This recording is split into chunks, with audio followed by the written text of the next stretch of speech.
What if I told you that the famous story of the 7 days of creation is just one grain of sand on the vast beach of creation myths? What if, in other corners of the planet, people believed the world was fashioned from the body of a slain giant, hatched from a golden egg, or literally dreamed into reality?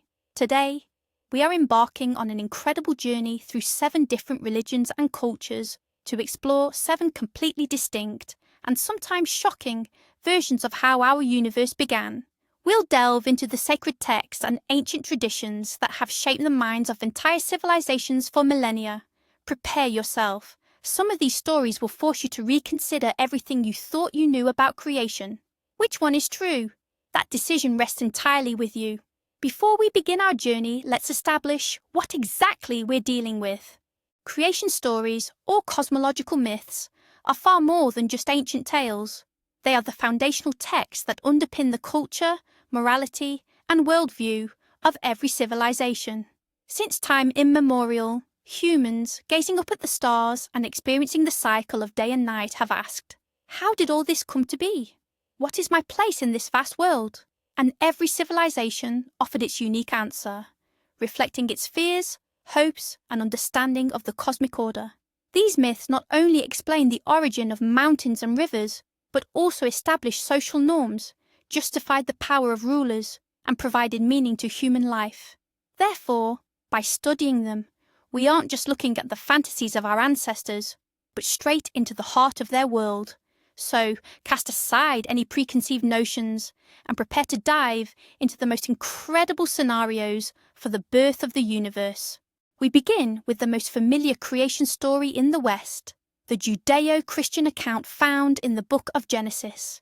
Picture absolute nothingness, not mere emptiness, but the total absence of everything.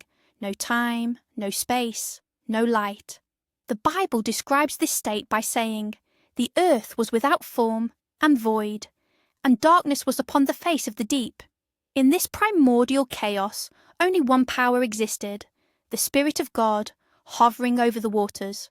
There is no struggle, no element of chance. There is only the deliberate will of one omnipotent Creator. The entire process of creation is initiated not by physical action, but by a spoken word. God commands, "Let there be light," and light appears. This is the core concept. The world emerges as the direct expression of a divine thought and speech. The word itself possesses creative power. Visualize this moment, not a sudden explosion, but a calm, ordered unfurling of reality from the formless darkness, simply by the command of a voice. Light is separated from darkness, establishing the first structure, the inaugural rhythm of creation. Day and night. This was the first day. Following this, the creation process mirrors the work of a brilliant architect who constructs a magnificent edifice step by step. On the second day, God creates the firmament, the celestial vault that separates the waters above from the waters below. This is how space and the atmosphere come into being. Dry land appears on the third day. God commands the waters to gather in one place, and the exposed earth, by His word, brings forth greenery, herbs and trees. The world begins to fill with life, though only plant life for now. Notice the inherent logic here. The environment is created first, and only then is it populated. The fourth day is dedicated to the creation of the celestial lights, the sun, the moon, and the stars. They are assigned a clear function to separate day from night and to serve as signs for seasons, days, and years. Importantly, unlike in many other cultures, these are not deities, but merely instruments crafted to maintain order throughout the universe. Visually, we could show a time-lapse of the planet forming, oceans receding, continents emerging, green life spreading, followed by the sun and moon igniting in the heavens. On the 5th and 6th days, God filled the world He had created with life. First, the waters teemed with fish and creatures of the sea, while the skies were filled with birds. Next, the earth brought forth animals, livestock, creeping things, and the wild beasts. Humanity was the culmination of this creation. Unlike the animals which were created according to their kinds, man was fashioned in the image and likeness of God. This afforded humanity a truly unique status. Adam was formed from the dust of the ground, connecting him to the material world, but God then breathed into his nostrils the breath of life, bestowing upon him a spiritual soul. Eve was later created from Adam's rib. Humanity was given dominion over all living creatures, along with the charge to tend and keep the Garden of Eden. On the seventh day, having finished his work, God rested. This day became sacred, a holy day of rest. Thus, in 7 symbolic days, chaos was replaced by an ordered, hierarchical, and harmonious world, with humanity standing at the centre as God's steward on earth. Now let's shift our focus to an entirely different cosmological realm. Ancient India, the birthplace of the Hindu creation myth. Here, there is no single beginning or definitive end. Instead, the universe is cyclically born, sustained, and dissolved in an infinite sequence known as the days and nights of Brahma. Before the current cycle of creation began, there was nothing but the boundless cosmic ocean of causality. Floating upon this ocean, resting on the coiled body of the giant serpent Anantashesha, is Vishnu, the preserver god. He is held in a state of cosmic sleep, or yoga nidra. At this moment there is no time, no space, and no manifest life. There is only the potential of all existence, dormant within Vishnu's consciousness. Picture this scene, an infinite dark expanse of water supporting the luminous figure of the deity, who is sheltered by the 1,000 hoods of the serpent. This is the state of pure being, preceding all manifestation, a silence and tranquility that holds the entire future universe hidden within it. When the time for a new creation arrives, a luminous lotus blossoms from the navel of the sleeping Vishnu. As its petals unfurl, they reveal the four-faced god, Brahma, the creator, seated within the center. Brahma's awakening marks the beginning of the universe. He looks around, and seeing nothing but the lotus and the boundless ocean, he enters deep meditation to understand his true nature and purpose. Through the sheer power of his contemplation, he brings forth all worlds and all living beings. In another, equally popular account, the origin was the Hiranyagarbha, the golden embryo, a single seed floating in the primal waters. This embryo, essentially a cosmic egg, contained the entirety of the universe within it. After 1,000 years, it split into 2 perfect halves. The upper half formed the heavens, the lower half became the earth, and the atmospheric space arose between them. While the image of the cosmic egg, from which the world is born, appears in many cultures, in Hinduism, it acquires a distinct philosophical resonance. The Hindu creation process is far less linear than the one described in the Bible. Brahma creates gods, the rishi sages, the ancestors of mankind, and various classes of beings, often originating from different parts of his own body. For example, his mind gives birth to the sage sons, while demons, the asuras, spring from his shadow. The most fundamental concept in Hindu cosmology is cyclicity. Our current world is just one in an endless series of universes that have risen and dissolved. The lifespan of the universe, known as a day of Brahma, lasts for 4,320,000,000 earthly years. Once this period is complete, a night of Brahma of equal duration begins. During this time, the cosmos is destroyed, dissolving back into nothingness, only to be reborn with the dawn of a new cosmic morning. This endless loop is known as samsara. Thus, creation is not a singular completed act, but an eternal, pulsating rhythm of cosmic breath, where every destruction is inevitably followed by a fresh genesis. It is a profoundly philosophical view that sees the world as the perpetual play of divine energies. Leaving the heat of India behind, we journey now to the Nile Valley, to the heart of ancient Egypt. Egyptian mythology presents several creation narratives, each linked to different religious centers. However, the most renowned is the Heliopolitan account. In the very beginning, there was only boundless, dark, and utterly motionless watery chaos, which the ancient Egyptians named Nun. Nun wasn't mere water, it was the primordial substance, holding within it the latent seeds of all future life and existence. There was no up, no down, no life, and certainly no death. Imagine the absolute silence and utter blackness of this pre-eternal ocean. It was a state of complete absence, of form, of order, of meaning. Yet deep within this enveloping chaos, the will to create, the nascent self-awareness of the future universe was already stirring. Then, in a pivotal moment, rising from the depths of none by an act of sheer will, the first god emerged, Atum. He materialized upon the sole patch of dry land, the primordial Benben mound, which had miraculously risen from the waters. This mound symbolized the very start of the manifested world, the first solid foundation in the endless void of chaos. Alone in the primordial ocean, Atum realized that creating the world required the help of other deities. So, he performed the first act of creation. According to one version of the myth, Atum ejaculated into his own mouth, thereby generating the first divine couple, Shu, the god of air, and Tefnut, the goddess of moisture. In a different, more grounded account, he simply spat them out or sneezed them into existence. Either way, Shu and Tefnut became the first distinct entities. However, they soon became lost in the vast, endless darkness of none.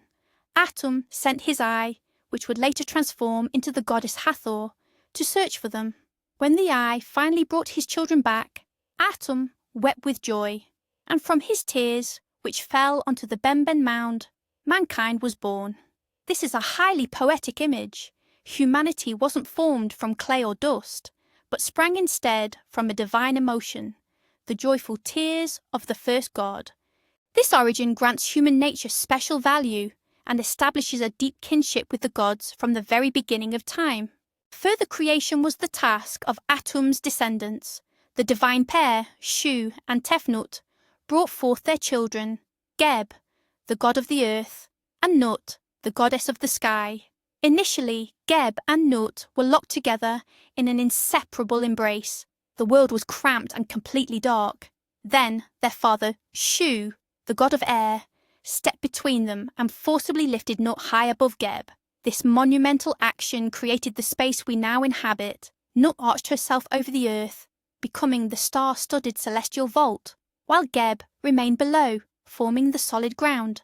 Visually, this is one of the most recognizable images in mythology. The sky goddess resting on her hands and feet, spanning the heavens, with the earth god lying directly beneath her. Every evening, Nut swallows the sun, only to give birth to it again each morning, ensuring the never-ending cycle of day and night. This defined Egyptian cosmology. The world itself is a bubble of air, Shu, enclosed between the earth, Geb, and the sky, Nut, all of which floats within the infinite primordial waters of chaos, Nun. Now let's journey north into the stark world of Vikings and the epic Norse sagas. Their creation myth is one of the darkest and most brutal. In the very beginning, there was nothing. No earth, no sky, no sea. Only the bottomless cosmic void, Ginnungagap, existed. To one side of it lay the icy world of mist, Niflheim, and to the other, the blazing realm of Muspelheim. In Niflheim, the wellspring Vergelmir ceaselessly flowed, sending icy currents into the void, where they instantly froze solid. Meanwhile, from Muspelheim came a shower of sparks and unbearable heat. Picture this primordial conflict of the elements, eternal cold from the north and blistering fire from the south, meeting and merging in the dead centre of the emptiness. It was this very tension between ice and flame that became the catalyst for life to begin. There was no divine will, no grand design, only the blind mechanical interplay of cosmic forces.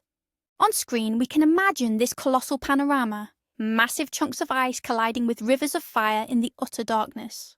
When the warm air from Muspelheim met the frost of Niflheim, the ice began to melt. From the primordial Thor arose the first living creature, Ymir, the monstrous rime giant. He was wicked and brutal, the ancestor of all the Jotnar, the giants. As he slept, a man and a woman sprang from the sweat of his armpits, and one of his legs coupled with the other to give birth to a six-headed son. At the same time as Ymir, the colossal cow, Audumla, also emerged from the melting ice. 4 rivers of milk flowed from her udder, and these were Ymir's only sustenance. The cow herself licked the salty blocks of ice, Over the course of 3 days, she licked a new being free from the ice, the very first god, Buri. He was strong and fair. Buri fathered a son, Bor, who took the giantess Besla as his wife, and together they had 3 divine sons, Odin, Vili, and Ve. These were the first of the Aesir, the gods who were destined to battle the giants and forge a new world. The gods, led by Odin, despised the giant Ymir and his wicked brood. They fought him in battle and struck him down. Ymir's blood surged from his wounds in such a devastating deluge that it drowned all the frost giants, save one, Bergelmir. He managed to escape with his wife aboard a boat, thereby giving rise to a new generation of giants. The gods then took Ymir's immense corpse and began constructing the world from it. His flesh became the earth. His blood was transformed into the seas, lakes, and rivers.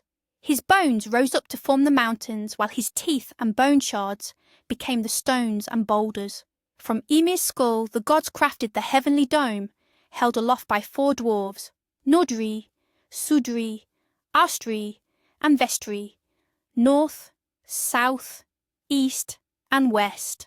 They tossed his brain into the air, where it became the clouds. They took sparks from Muspelheim and set them into the sky to create the stars. Thus, from the body of the slain primeval being, Midgard was formed, the Middle Earth, the realm of mankind. It is a grim, yet profoundly epic vision of creation through violence and dismemberment. Our journey next takes us to ancient Iran, the birthplace of one of the world's oldest religions, Zoroastrianism. Here we delve into the core concept of cosmic dualism, the eternal struggle between 2 equally powerful forces. According to tradition, in the very beginning, there were 2 primordial spirits. One was Ahura Mazda, also known as Ormazd, the benevolent god, residing in a realm of infinite light, wisdom, and goodness. The other was Angra Mainyu, or Ahriman, the destructive spirit dwelling in a world of endless darkness, ignorance, and malice. A vast void lay between them. They existed eternally, completely unaware of one another. But one day, Ahriman rose from his abyss and witnessed the glorious light of Ahura Mazda. Consumed by envy, he resolved to destroy this opposing creation. Ahura Mazda, being all-knowing, anticipated the attack. He offered Ahriman a chance at peace, but the offer was scornfully rejected. It was then that Ahura Mazda prophesied that their epic struggle would last for thousands of years, yet ultimately evil would be defeated. This eternal conflict sets the foundation for the entire history of the world. Existence itself is the ultimate battlefield between good and evil. Ahura Mazda initiates creation, building an army of warriors for the imminent cosmic battle.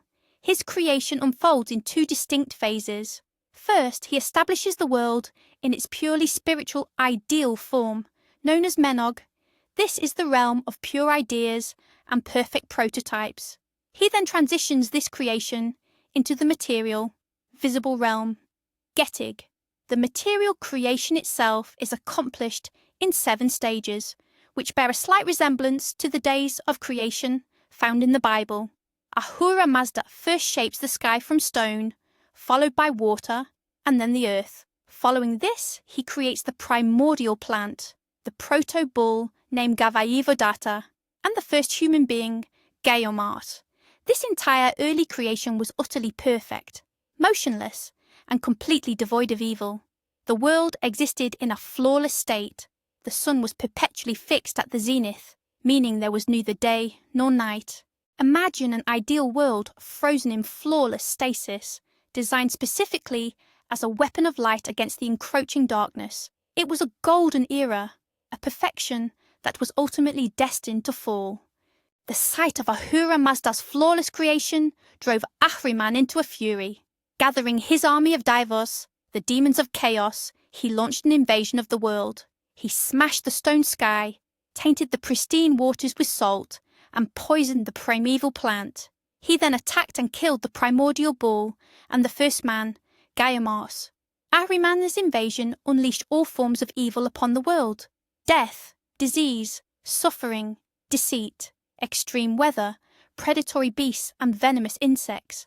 By blending his malice with the benevolent creation, He shattered the original cosmic harmony. Yet even within this act of utter destruction, the seed of rebirth remained. From the seed of the slain bull sprang all beneficial animals, and from Gaiamart's essence which fertilized the earth, a plant grew 40 years later, giving rise to the first human couple, Masha and Mashiane. Thus began the history of humankind. Their sacred duty is to aid Ahura Mazda in his eternal conflict against Ahriman, fulfilling this mission through good thoughts, good words, and good deeds. This struggle continues until the end of time, when humanity will finally cleanse the world of evil and restore it to its flawless, primordial state. Now, we'll take our largest leap yet, all the way to the continent of Australia, and the beliefs of the indigenous peoples, thought to be among the most ancient on Earth. Their concept of creation is unlike any we have encountered so far. It is known as the dreaming time, or often just the dreaming. It is not merely a mythical past, it is an eternal, timeless continuum that exists parallel to our current reality. In the very beginning, before the dreaming began, the Earth was flat, dark, and utterly lifeless. Beneath its barren surface lay the powerful supernatural beings known as the ancestors. They were not strictly human or animal, but often combined the characteristics of both. They were immortal, possessing immense, inherent creative power. Imagine that sleeping, shapeless Earth, with these forces merely dormant beneath the surface, poised to awaken and forge the world. It is not an empty void, but rather a profound, slumbering potential. At a pivotal moment, the ancestors awoke and emerged from the earth. They were colossal beings, creatures such as the rainbow serpent, the kangaroo, the emu, and the lizard man. Their emergence marked the beginning of the dreaming. They began their monumental journeys across the formless earth, and their very movement brought the world into being. Where they walked, rivers and gorges took shape. Where they paused to rest, mountains and hills emerged. And where they fought, vast lakes were carved out. Unlike the intentional creation narratives of monotheistic faiths, the ancestors had no blueprint. The world, in fact, was a byproduct of their living existence, their travels, their songs, their dances, and their conflicts. They literally sang reality into existence, or danced the land into being. The routes they followed became known as the dreaming tracks, or songlines, paths that remain sacred to Aboriginal people today, linking disparate tribes and territories into one unified spiritual network. Beyond shaping the physical landscape, the ancestors created all living things, plants, animals, and ultimately human beings. They also laid down all the laws by which the world must operate, social norms, rituals, marriage rules, and taboos. They taught people how to hunt, gather food, make tools, and conduct ceremonies. Once their earthly journeys were complete, the ancestors did not die or ascend to the heavens. Instead, they returned beneath the earth, transforming into rocks, trees, or water holes, thereby becoming an intrinsic part of the landscape they had formed. However, their spiritual power remains imbued in these sacred sites. Through rituals, songs, and dances, people can still connect with the energy of the dreaming today, ensuring balance in the world and maintaining the fertility of the land. Thus, for Australian Aboriginal people, creation is not a finished event of the past, but a continuous living process in which every individual participates by adhering to the mandates of the great ancestors. Our final journey takes us to Central America, to the civilization of the Maya. Their cosmogonic myth is laid out in the sacred book, the Popol Vuh. In the beginning, there was only stillness, silence, and darkness. Only two realms existed, the boundless sky and the tranquil sea. Dwelling within those waters, hidden beneath shimmering green and blue feathers, were the creator gods, Tepeu and Guchumats, also known as the feathered serpent. They were the forefathers, the original creators, existing eternally. One day, they met in the darkness and began to confer. They agreed that the primordial void needed to be filled. They desired to create the world, and subsequently, beings who would worship them and remember their names. Their creative power, much like in the Bible, lay in the word. They didn't need to act physically. It was enough simply to think and speak. This was the force of pure intention. The gods then began the act of creation. They commanded, "Earth!" and instantly solid ground rose from the waters, giving way to mountains and valleys. Next, they separated the waters, forming the rivers and lakes.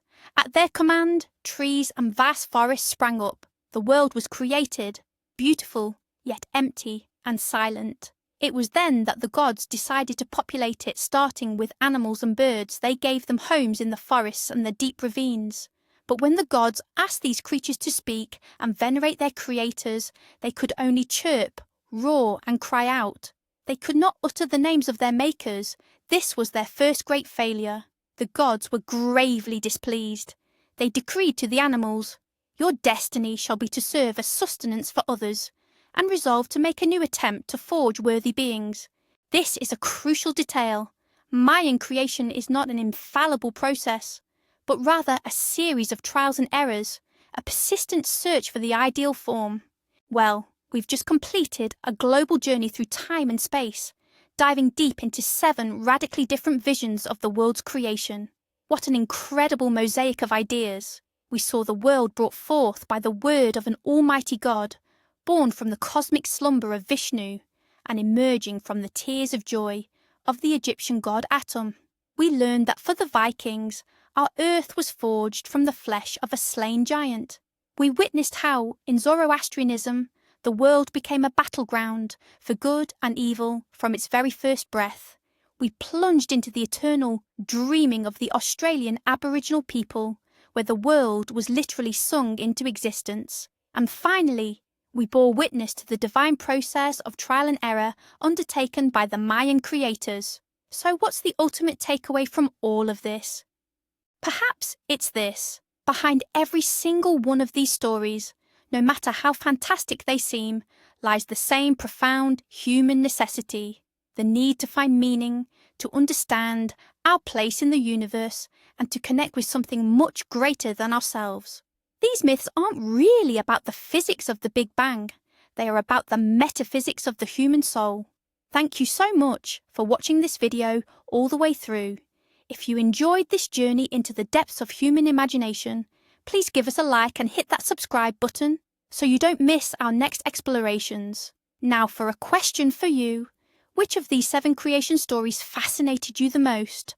Or maybe you know another equally compelling myth we didn't cover. Let me know in the comments below. Let's start a discussion.